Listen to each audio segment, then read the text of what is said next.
Good afternoon, my self Vikas Yadav from Buddha institute of pharmacy. आज हम लोग डिस्कशन करेंगे about neuromuscular blocking agent. Basically neuromuscular blocking agent ऐसी drugs को कहा जाता है जो आपके न्यूरोमस्कुलर जंक्शन को ब्लॉक कर देंगी। जब भी मसल कॉन्ट्रैक्ट होती है तो मसल कॉन्ट्रैक्शन का सिग्नल कहाँ से आता है? ब्रेन से।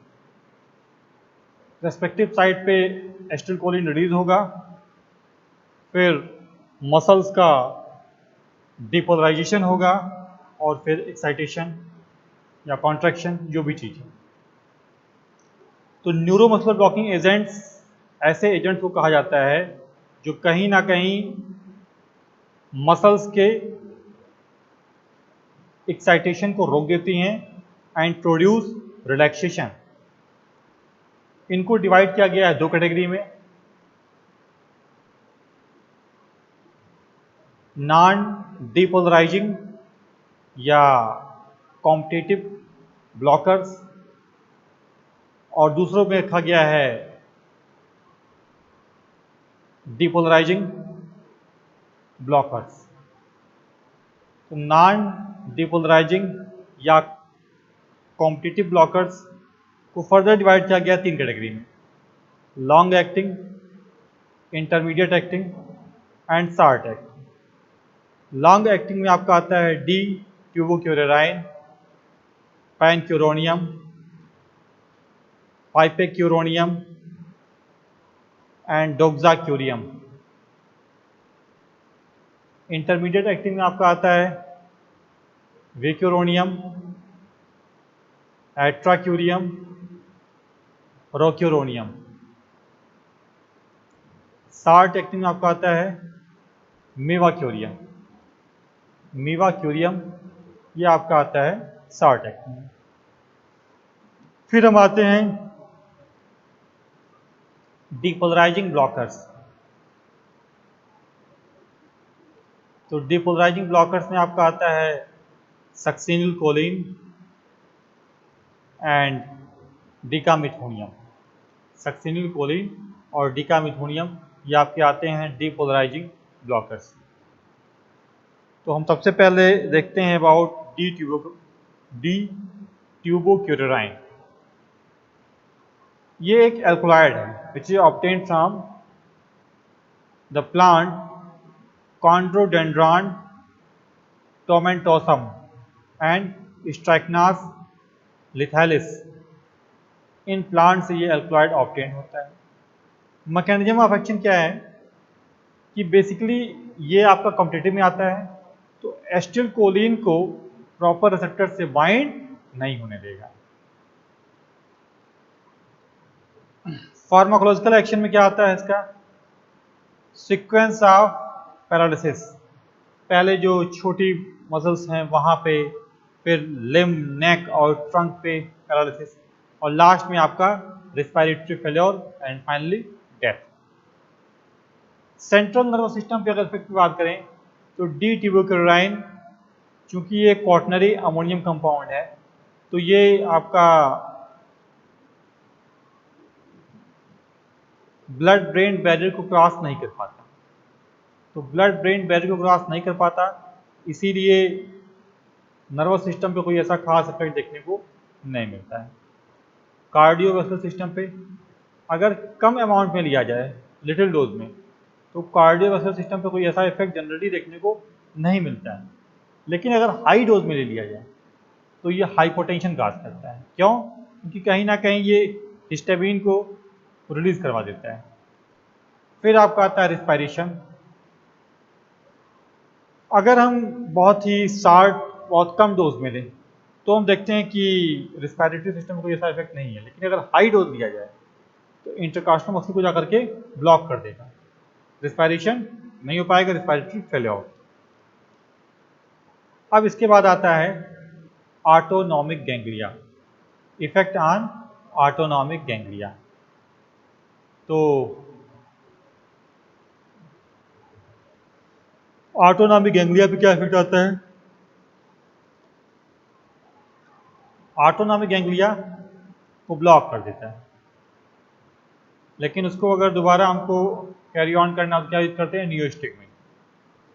फिर आपका आता है histamine release. It promote the release of histamine from tissue and cause hypotension. फिर हम देखते हैं एब्जॉर्प्शन। अगर देखा जाए तो चूंकि ये क्वाटरनरी अमोनियम कंपाउंड है, it is not absorb from gastrointestinal tract. Gastrointestinal tract से एब्जॉर्ब नहीं होता है। लेकिन अगर देखा जाए तो इंट्रा मस्कुलर इंजेक्शन में well absorb, blood brain barrier को ये क्रॉस नहीं करता है, ब्लड प्लेसेंटल बैरियर को ये क्रॉस नहीं करता है। मेनली इसका मेटाबॉलिज्म कहाँ पे होता है, लिवर में होता है और excreted via urine. Adverse reaction की अगर हम बात करते हैं तो रिस्पायरेटरी फेल्योर देखने को मिलता है, लेकिन बहुत हाई डोज में। इसके अलावा हाइपोटेंशन है और bronchospasm and allergic reaction which can be treated by antihistaminic drugs. Therapeutic use में देखा जाए तो it is use as an adjuvant in anaesthesia. जब भी आप एनेस्थीसिया देंगे तो साथ में दिया जाएगा ताकि मसल को रिलैक्स कर दे। ऑर्थोपेडिक सर्जन में इसका यूज किया जाता है in prevent trauma in electroshock therapy to decrease muscle spasm in tetanus and convulsion status. अब इसमें it is used in the diagnosis of myasthenia gravis. It is used in the diagnosis of myasthenia gravis. सबसे पहले हम चलते हैं pancuronium. Pancuronium is a synthetic neuromuscular blocking agent with a steroidal structure. It is 5 times more potent than D-tuberculin. It does not release histamine, so it does not produce flushing or bronchospasm. It can cause rise in BP and tachycardia due to vocal blockage. It is inexpensive, so routinely used as a muscle relaxant in developing countries. ये अगर देखा जाए तो D ट्यूबोक्यूराइन की तुलना में पैनक्यूरोनियम आपका 5 times more potent होता है और ये हिस्टामिन को रिलीज नहीं करता है। दूसरा आपका आता है पाइपिक्यूरोनियम। पाइपिक्यूरोनियम इसमें क्या आएगा, it is another newer steroidal neuromuscular blocking agent. It has a slow onset but long duration of action. It has minimal cardiovascular effect, but it can cause hypotension and bradycardia. अगला आपका आता है डोक्साक्यूरियम। It is a recent base quaternary muscle relaxant. It has a slow onset but longer duration of action, so it is suitable for long duration surgeries. फिर आपका आता है विग्रोनियम। It has similar properties as atracurium, but it has a shorter duration of action.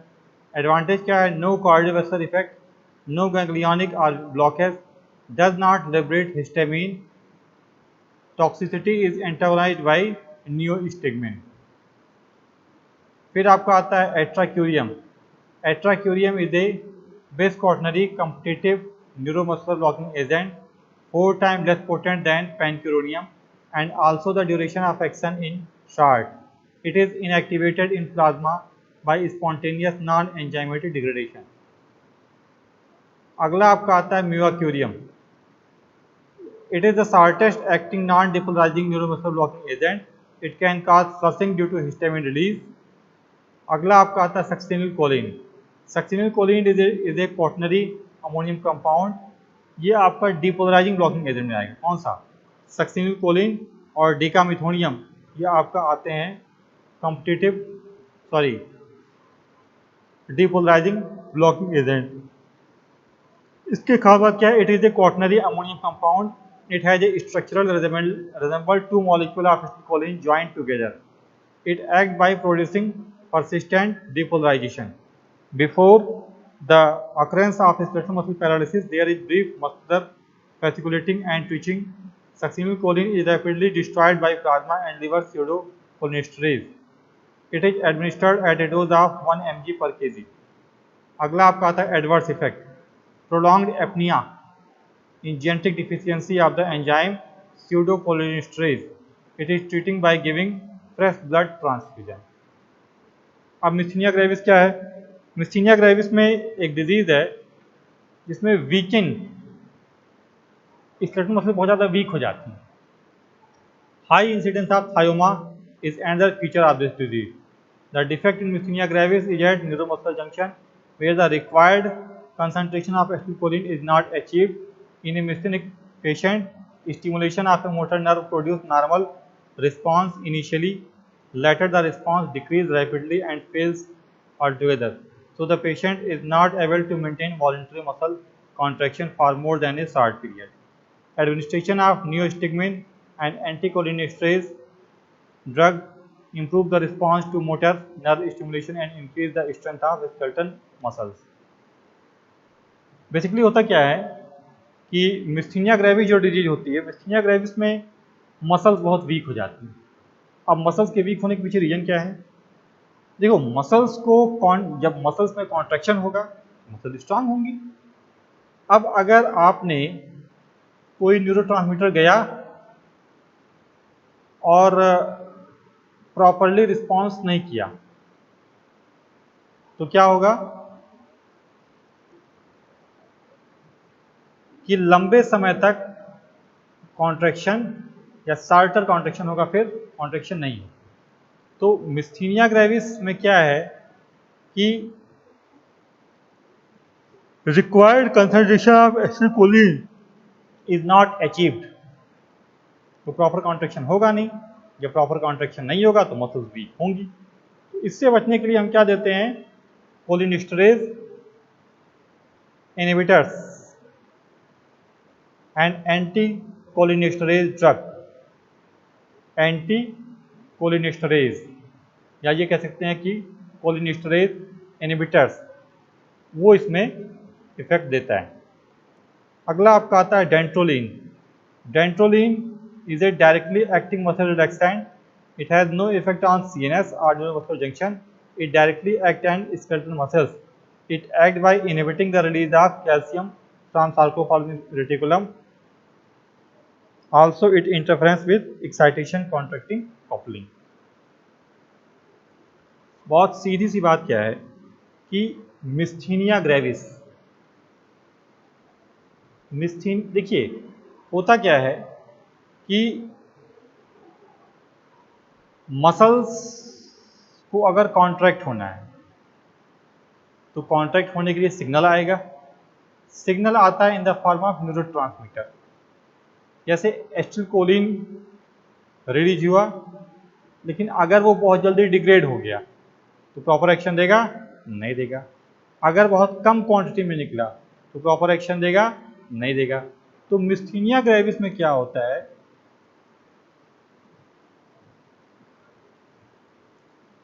Required concentration of acetylcholine is not achieved.